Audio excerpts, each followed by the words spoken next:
మమ్మల్ని పెళ్లి చేసుకోమని వదిన అంత పట్టుబడుతుందేంటన్నయ్య? ఇప్పుడు ఏం చేద్దామన్నయ్య? మేం పెళ్ళిళ్ళు చేసుకుంటే మనం విడిపోతామని నీకు తెలుసు కదా అన్నయ్య. ఓ పని చేద్దామన్నయ్య, వదినకి నిజం చెప్పేద్దాం. ఏం చెప్తాం?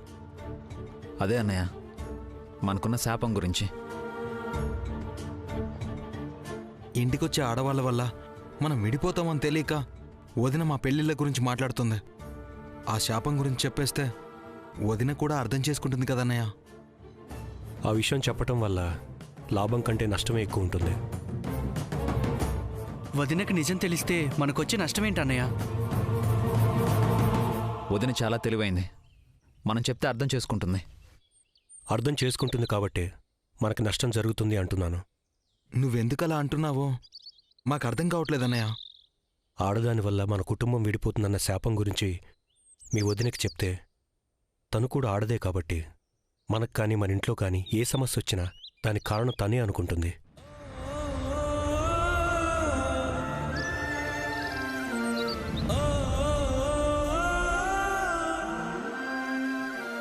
ఏ చిన్న కష్టం వచ్చినా అది తన వల్లే అనుకుని బాధపడుతుంది.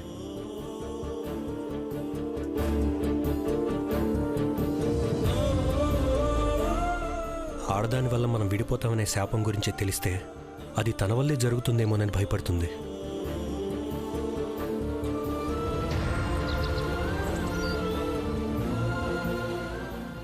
నీ ప్రాణాలు కాపాడటానికి తన ప్రాణాలు పోతాయని కూడా ఆలోచించకుండా నిన్ను కాపాడింది అంటే మనం విడిపోకుండా కలిసి ఉండటం కోసం చివరికి మనల్నే వదిలేసి వెళ్ళిపోతుంది.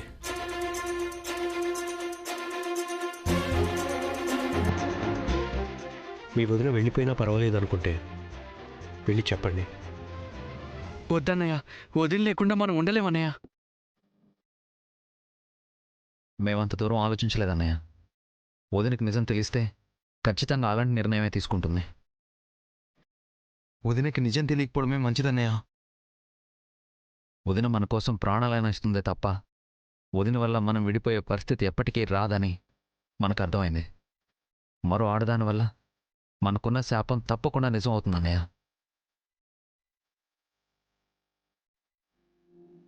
మేం పెళ్ళిళ్ళు చేసుకోమంటే వదిన ఒప్పుకునేలా లేదు. మరి ఇప్పుడు ఏం చేద్దామని?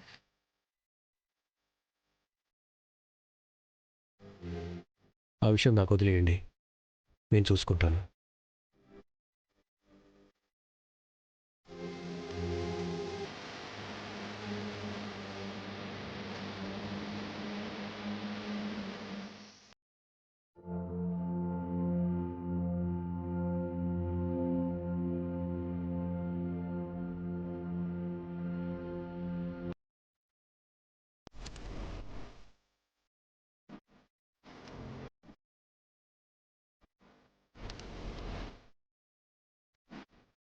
ఒంటరిగా దొరికాడు. టైంపాస్ కోసం వీడితో చిన్న ఆట ఆడుకుందాం.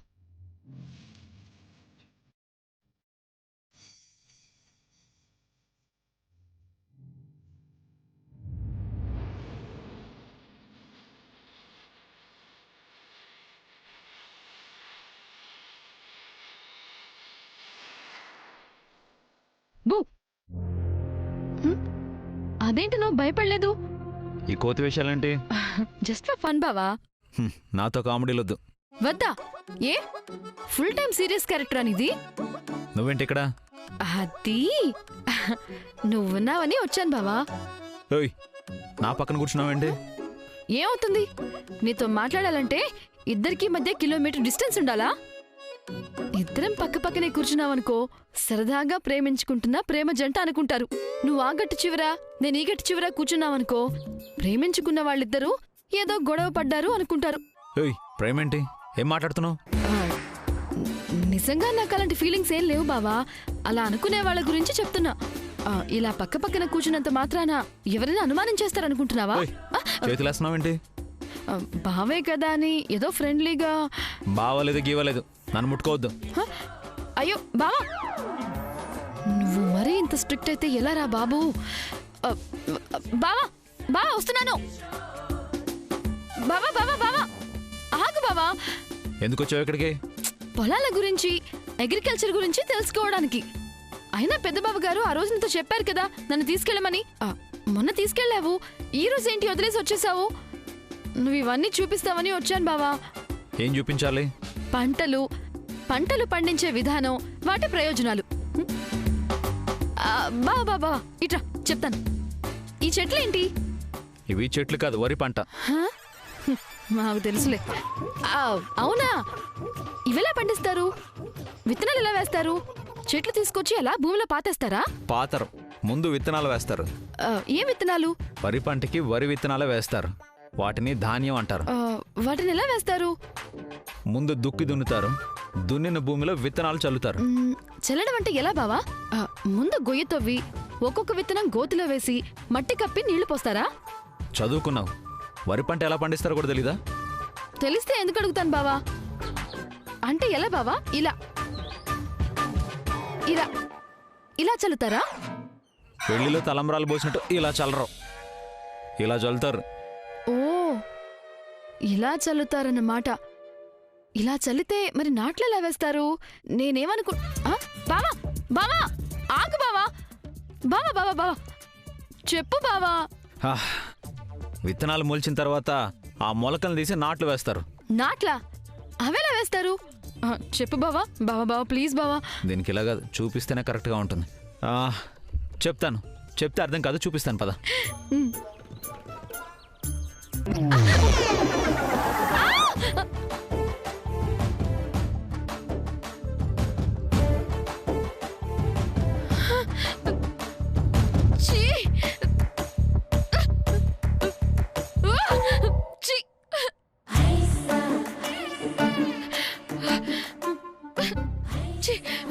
ఓ గాడ్. బావా నాకు హెల్ప్ చేయి బావా. దేవుడా బావా నాకు హెల్ప్ చేయి బావా. చాలా ఇరిటేటింగ్ గా ఉంది, ముందు బయటికి రావాలి ప్లీజ్. 2 నిమిషాలు పొలంలో ఉండలేకపోతున్నాం, కానీ రైతు 365 రోజులు ఈ పొలం గురించి ఆలోచిస్తూ ఈ పొలంలోనే ఉంటాడు. నువ్వు రోజు తినే అన్నం ఎన్ని కష్టాలు పడితే వస్తుందో తెలుసా? రోజంతా దుక్కు దున్ని ఒళ్ళు హూనం చేసుకుని పొలంలో విత్తనాలు నాటుదామంటే భయం. అవి మంచివా కల్తీవా అని. మొక్క మొలిచిన తరువాత అవి సక్రమంగా పెరుగుతాయా లేదా అని. నేను చెప్పిన అడ్డంకులన్నీ దాటుకొని వస్తే అప్పుడు ఆ రైతు కుటుంబం కడుపు నిండా తింటారు. నేను చెప్పిన అడ్డంకులన్నీ దాటలేక చాలామంది రైతులు అప్పుల బాధలు భరించలేక పురుగుల మందు తాగి చనిపోతున్నారు. అయినా ఇవన్నీ నీకెలా తెలుస్తాయి? తాతలు ముత్తాతలు సంపాదించిన ఆస్తులుంటాయి, అందుకే రైతుల కష్టం ఎలా తెలుస్తుంది? ఇకనైనా అన్నం తినే ముందు రైతు యొక్క కష్టం గుర్తుంచుకొని అతనికి విలువ ఇవ్వడం తెలుసుకో. చూడు, అగ్రికల్చర్ తెలుసుకోవడం అంటే ఏదో పైన తెలుసుకోవడం కాదు, ఇలా కూడా తెలుసుకోవాల్సి ఉంటుంది. అందుకే ఇది నీకు సెట్ అవ్వదు, కానీ నా మాట విని వెళ్ళి ఆ ఏసీ రూములోనే ఉండు. సారీ బావా, తప్పైపోయింది. నేను రైతు గురించి బాగా అర్థం చేసుకున్నాను, సరేనా? ప్లీజ్ ముందైతే నన్ను లేపు.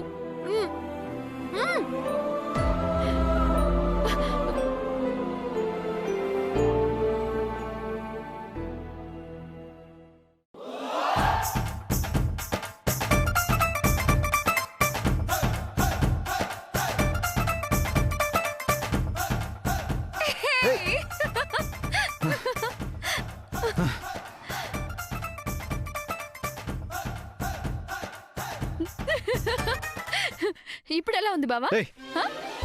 నన్ను కావాలనే తోసావు కదా, అందుకే నిన్నే లాగేశాను. నాకు ఈ బురదలో ఉండడం, ఈ పని చేయడం కొత్త ఏం కాదు. అవునా? సరైతే ఇంటికి వెళ్దాం పద. ఏంటి ఇలానా? మరి కాకపోతే ఇక్కడ ఏమైనా వాష్రూమ్ ఉందా? స్నానాలు చేసి డ్రెస్సింగ్ అయ్యి ఇంటికి వెళ్ళడానికి. వాష్రూమ్ ఉంది. ఎక్కడా?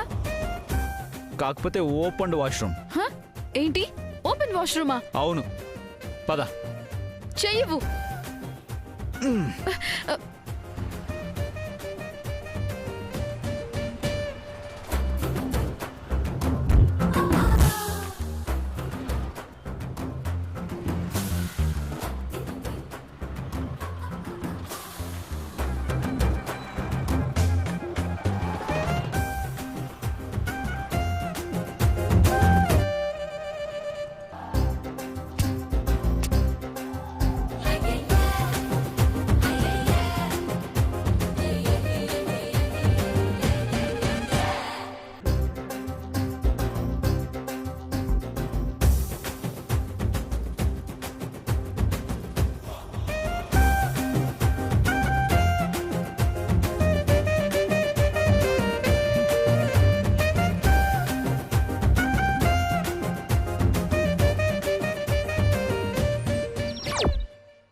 ఇట్రా.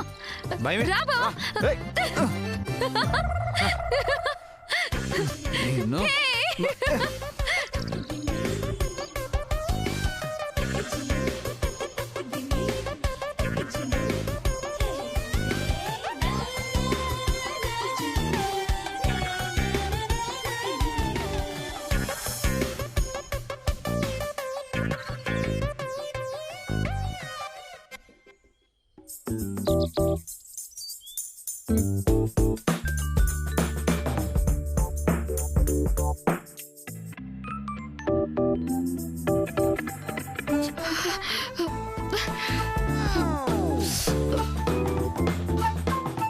బాగా చలిగా ఉంది బావా.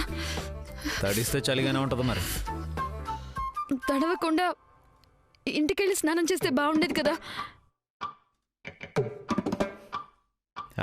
ఎండ చాలా ఉందిలే, 5 నిమిషాలు ఆరిపోతుంది. ఏమారిపోతుందో ఏంటో, బాగా చలిగా ఉంది.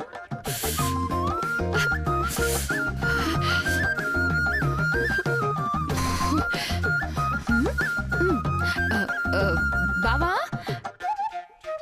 బావా, నా, ఏంటి? నువ్వు పెద్దగా సినిమాలు చూడవనుకుంటా కదా. చూడను. అయితే ఏంటి? చూడవని తెలుస్తుందిలే. ఏం తెలుస్తుంది? నీకేమీ తెలీదని తెలుస్తుంది. ఏం తెలియాలి? ఆ? నీకు తెలీదని చెప్తున్నాను కదా. ఆ తెలియందే ఏంటి? తెలియనప్పుడు నీకెందుకులే బావా. ఆ తెలియందంటే నేను ఇప్పుడు తెలుసుకోవాలి. చెప్పు. అంటే అంటే నీకేం తెలీదులే బావా. ఏం తెలీదు? ఆ? నువ్వేం మాట్లాడుతున్నావు? అంటే అంటే బావా అది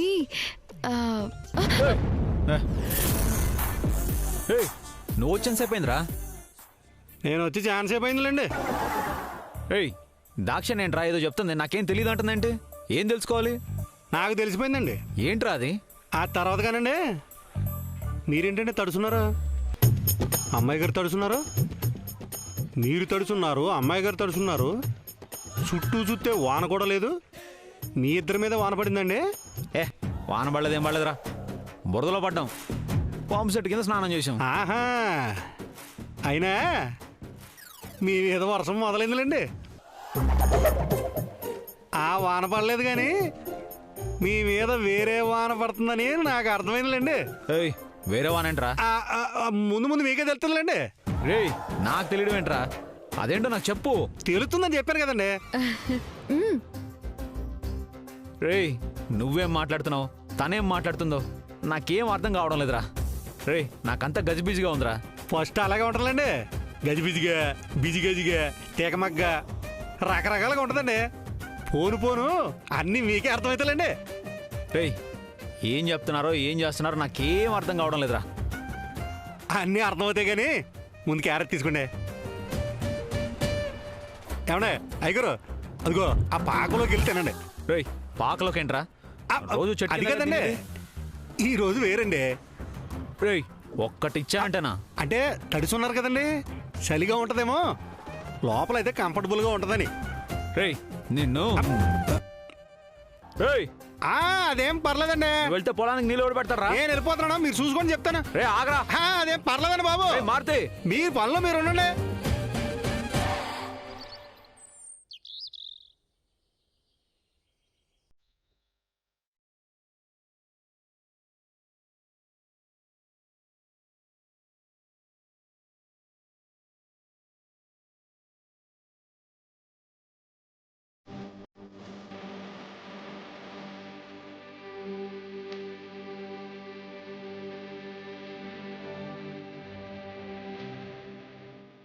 సరస్వతి గారు,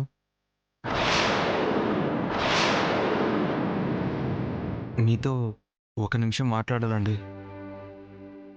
మీరు నన్ను చూసిన ప్రతిసారి నా మీద మీకెంత కోపం ఉందో అసహ్యం ఉందో అర్థమవుతుంది. మీ నాన్న చావు కారణం నేనే అని ప్రతిసారి నాకు గుర్తు చేసినట్టుంది. నేనేం చేసినా మీ నాన్న లేని లోటుని నేను తీర్చలేను.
వీటి విలువ నువ్వు చెప్తే తెలుసుకునేంత స్థాయిలో నేను లేను.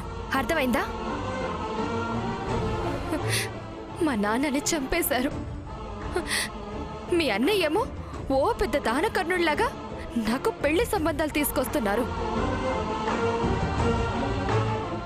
ఇక మీ వదినైతే జమీందార్లాగా ప్రతిదీ చెప్పి చెయ్యాలి, బయటికి వెళ్లాలన్నా ఆవిడ గారి అనుమతి తీసుకోవాలంటూ ఆవిడ గారు పెడితేనే నేను తినాలంట.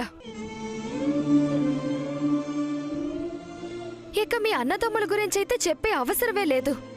మహానటులు. ఎప్పుడు నన్ను చూసినా దీనంగా మొహాలు పెట్టేస్తారు. ఏమండి, మేం చేసింది ముమ్మాటికే తప్పేనండి. అది మేం కాదనడం లేదు. ఆ తప్పుకు ప్రాయశ్చిత్తంగానే మిమ్మల్ని ఇక్కడికి తీసుకొచ్చి జాగ్రత్తగా చూసుకుంటున్నాం. ఓహో, అంటే మీ దయాభిక్ష మీద నేను బ్రతుకుతున్నానన్నమాట. నాకిక్కడ ఉండాల్సిన అవసరమే లేదు. కానీ మీ కుటుంబం మొత్తం కుమిలి కుమిలి ఏడుస్తుంటే ఒక్కసారి ఆనందంగా చూడాలనుకుంటున్నాను. అందుకే ఇక్కడుంటున్నాను. ఇంకెప్పుడు నా రూంలోకి రాకు. వెళ్ళు. వెళ్తానండి.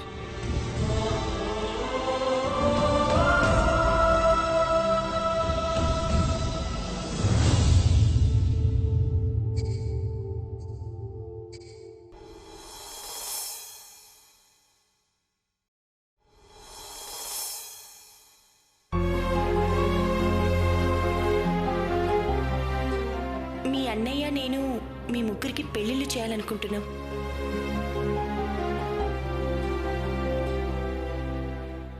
మేమెందుకు పెళ్లి చేసుకోమంటున్నావో నీకు తెలుసు. తెలిసి కూడా మమ్మల్ని బలవంతం చేస్తావు ఎందుకన్నయ్య? నేను మీ అన్నయ్య మీకోసం ఓ పాపనో బాబునో ఇవ్వాలంటే మా మాట విని మీరు ముగ్గురు కూడా పెళ్లిళ్ళు చేసుకోవాలి. హర్షగ్రహ ప్రవిద్వాన్ శతస్రహతమేవం విద్వానమృత భోజనాన్య పంధాయన విద్యతే ఓం సహస్ర శీర్షం దేవం. అయ్యా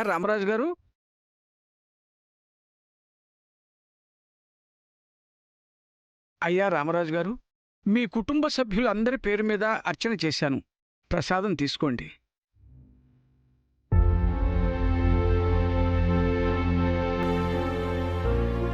దేని గురించో ఆలోచిస్తున్నట్టున్నారు. ఏం చెయ్యాలో, ఎలాంటి నిర్ణయం తీసుకోవాలో అర్థం కావట్లేదు పంతులు గారు. ఏ విషయం గురించి బాబు? నా భార్య సీత తమ్ముళ్ళకి పెళ్లి చేయాలనుకుంటోంది. అవునా? సంతోషం. మాకున్న శాపం గురించి తెలిసి కూడా సంతోషం అంటారేంటి పంతులు గారు? అయ్యా, మీ తమ్ముళ్లకు పెళ్లి జరిగితే మీ అన్నదమ్ములు విడిపోతారనే కదా మీరు భయపడుతున్నది. మీకు పెళ్ళైన తరువాత ఎలాంటి గొడవలు సమస్యలు లేకుండా మీరు సంతోషంగానే ఉన్నారు కదా. వాళ్ళకి పెళ్ళైన తర్వాత కూడా ఇలాగే సంతోషంగా ఉంటారు. మీరు పెళ్లి చేసేయండి. మీరెందుకు భయపడుతున్నారో నాకు తెలుసు. శాపమైనా ఇంకొకటైనా విధిరాతను ఎవరూ తప్పించుకోలేరు రామరాజు గారు. ఎలా జరగాలనుంటే అలాగే జరుగుతుంది. ముందు దాని గురించి ఆలోచించటం మానేయండి. మిమ్మల్ని ఒక మాట అడుగుతాను, చెప్పండి. మీ పెళ్లికి ముందు సీత ఎవరో మీకు తెలియదు. మీ పెళ్ళయ్యాక మీ భార్య సీత గురించి మీ అభిప్రాయం ఏమిటో చెప్పండి. నా భార్య చాలా ఉత్తమరాలు. నాకేమనిపించినా తనతో అన్నీ చెప్పుకోగలుగుతున్నాను. ఇంటి బాధ్యత అంతా తనే చూసుకుంటోంది. నా తమ్ముళ్ళని తన సొంత బిడ్డలా చూసుకుంటోందండి. అంటే సీత మీ జీవితంలోకి వచ్చాక మీరు చాలా ప్రశాంతంగా సంతోషంగా ఉండగలుగుతున్నారు, అవునా? అవునండి. ఇప్పుడు మిమ్మల్ని మీ తమ్ముళ్ళని ఎలా చూసుకుంటుందో రేపు మీ తమ్ముళ్ళకు పెళ్ళయ్యాక మీ ఇంటికొచ్చే అమ్మాయిలను కూడా అలాగే చూసుకుంటుంది. మీరేం బాధపడాల్సిన అవసరం లేదు.